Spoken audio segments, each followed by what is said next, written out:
Suicide Squad Hotline, this is Tyler. How can I help you? Hey, Tyler. This is a certain Joker you might know. Hello, Mr. Joe Kerr. How can I help you? Yes, I saw this as a Suicide Squad hotline, and, I don't know how much more I can take of these Rotten Tomato. Oh, you and me, man. But I don't know how much I can take. I might lose it. Yeah, really. So, hi, welcome to Unscripted on End Credit Reviews. This is Tyler from End Credit Reviews. And Steven from Steven Lawson Studios. Yeah, and today we have Suicide Squad. Now, pretty much, this was the group that the people are running Rotten Tomatoes feels like right now, after getting the backlash from fans. Yep, that is definitely true. Oh my gosh. Going into this, from all I was hearing, for a minute I was actually buying that this might, be a bad movie for some reason, but, as we'll talk about, I quickly learned all over again just how rigged our current state of, reviews has become. But not this one. Don't have to worry about that, folks. Oh, of course not, yeah. Yeah, I mean, of course this is based off the graphic novel, not graphic novel, but the comic book series of the same name, where pretty much a bunch of DC comic book villains are captured by the government, and the government wants them to do their dirty work, and if they don't, they have a bomb planted inside their heads, and if they disobey them or whatever, then they'll just go kablooey. Yep. There is, now, to get an idea of what this movie's going to look like, there's actually a movie released about a year or two ago called Batman Assault on Arkham, which pretty much had the same Suicide Squad. We had Harley Quinn and Deadshot, and Batman was in that one too. And I was like, oh yeah, I really liked that one. That was pretty good. And the Joker, of course, had a big part in that one. And of course, we have one as well right here. Now, before we get into the movie itself, I think we should talk about the cast first, because I feel like that should be addressed before we can move on. So I think the first one I'm going to start off with is, we're gonna save Mr. J for last. Mr. J?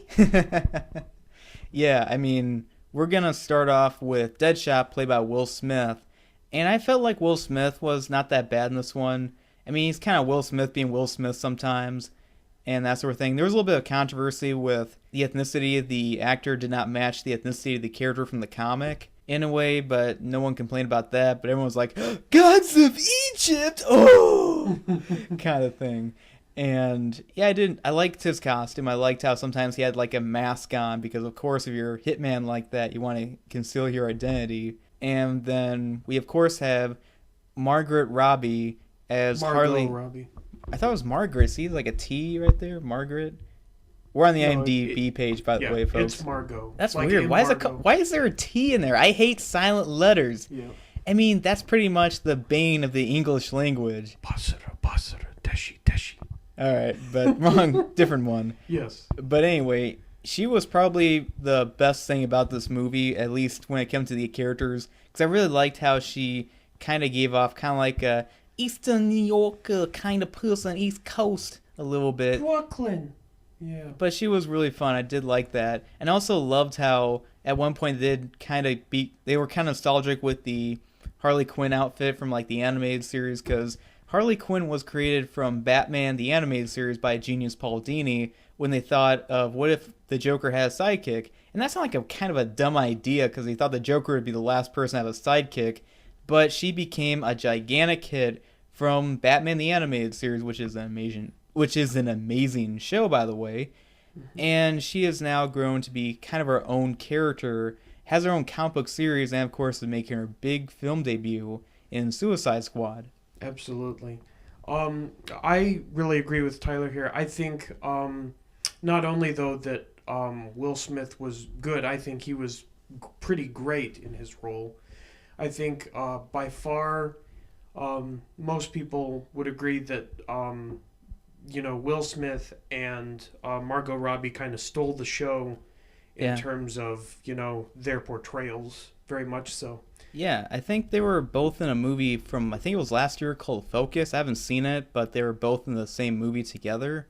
Mm-hmm. So maybe their casting, maybe reasoning why they had them, cast into the movie together. Next, of course, we have the leader of the Suicide Squad group. His name is Rick Flag, played by Joel Kinnaman. Kinnaman? RoboCop. Yeah, the new RoboCop right now, which I don't think that's going to get any sequels anytime soon. I just blame it for the dumb PG-13 rating. Mm. But we learned from Deadpool, knowing that R-rated movies can be a big hit. Mm-hmm. But yeah, I mean, I like remember. Chris Brown. Oh, we'll get to that. Oh yeah, I'm glad you. Well, I'll get to that later. But the thing is that I remember the character Rick Flag from the Justice League cartoon. There's an episode called Task Force X where they had him leading a group of kind of criminals. In a way, it wasn't a Suicide Squad, because I think saying that wasn't really, good for kind of the PG crowd in a way for Justice League. So they had that. They infiltrated the Watchtower where the Justice League was at. And originally Tom Hardy was going to play Rick Flag, which would be kind of weird because he was Bane as well, so he's not playing another comic book character in the same universe. Yeah, that would have been weird. I actually, though, after hearing that, could totally hear and see that as a, good / much better decision in retrospect. Yeah, I agree. And then another cast member is Jay Hernandez, Menendez, I don't know. Sorry about that. As El Diablo, he's the one who has like the fire powers, and he has like a bunch of these tattoos. Like he's pretty much the the doodling page for people on Ink Master. The essay with the dragon tattoo, pretty much. Yeah, writing his essay on himself, but but yeah, I mean, I really love all the effects he had. I liked his character, how he was a guy who wanted to change his ways. He was very resentful using his powers, and it was kind of a redemption story in a way, which I did like what they did with that one character. Yeah. But also we have Killer Croc in this one, another Batman villain, which I thought was awesome because he had realistic makeup on. He wasn't like all CG'd. I mean, maybe in some shots, but mostly makeup, and I thought that was awesome. The actor was played by Andwell Ekma I messed that up too. Sorry about that. Adwal Akurudu Anakuyu. I'm just calling you AAA because you got 3 A's going. Agabaje is the last name, I think, but I'm just gonna call him AAA because he's got all his initials are A. Yeah. And the reason why I remember him is that he was one of the bad guys in The Mummy Returns. He was that big strong man in Imhotep's gang. He was in G.I. Joe: The Rise of Cobra with the one with the machine gun. And he was also in this one movie I saw recently called Trumbo, which he was one of the prisoners in a scene when Bryan Cranston's character Trumbo is in prison with him. And yeah, he's a good actor. I mean, he does usually play side minor roles, but he does good for what he does. And then we also have Katana, played by Karen Fukamore, or Fukuhara? Karen Fukuhara. Now that's... Well, I thought my jokes were bad. No, I'm not making a joke, but I will make one now by saying I guess some people would like to Fukuhara. Lol. Yeah, she's actually about our age. She's about 24, 23. And, yeah. Yeah, I did like how she did speak, Japanese throughout most of the movie, which was good. They were very consistent with that. Yeah, that too. I can't believe there are some movies where a character speaks in a different language, but they don't show subtitles. Are subtitles really that hard? Mm-hmm. I can do subtitles easily. I know it's a little repetitive, but it helps in the long run. Trust me. Have an intern do it if needed. Please, really. Yeah, you gotta proofread it and spell check it and that sort of thing. And then also we have, the actress from Paper Towns, Cara Delevingne.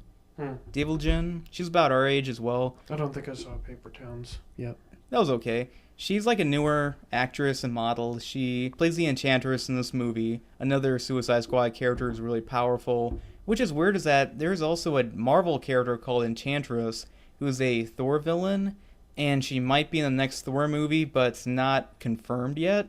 Yeah, I would say it's pretty doubtful considering it's Ragnarok, especially from the leaked teaser that we saw showing storyline being tied in. And then also Marvel's bad track record of having very forgettable and average villains. Imagine that, yeah.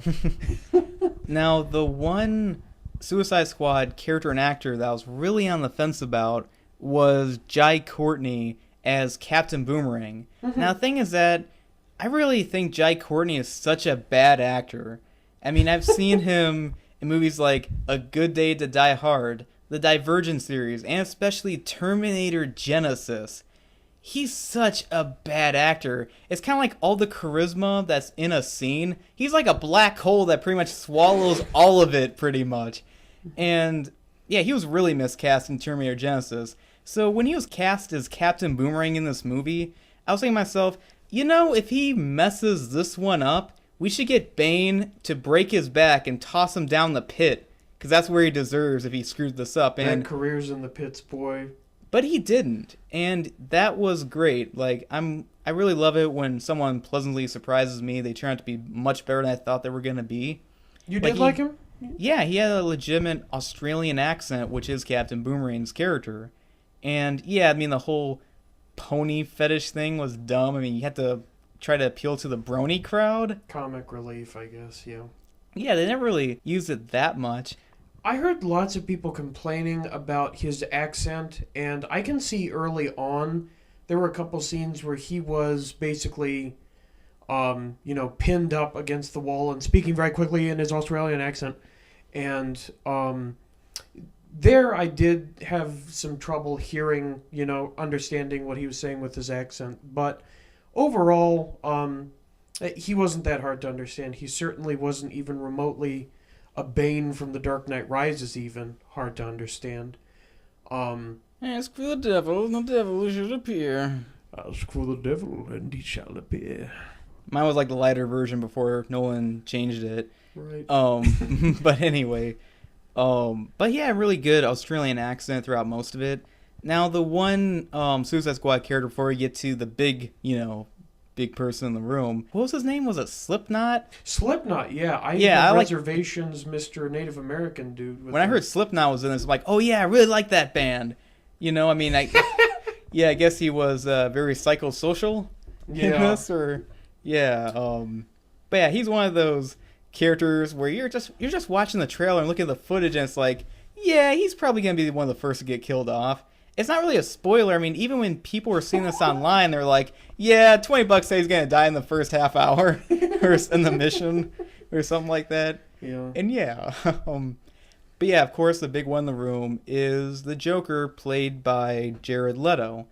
And I was on the fence about this one, too, because of the fact that I'm kind of against singers as actors. But the thing is that Jared Leto's band 30 Seconds to Mars is a pretty good band. He's a really good singer.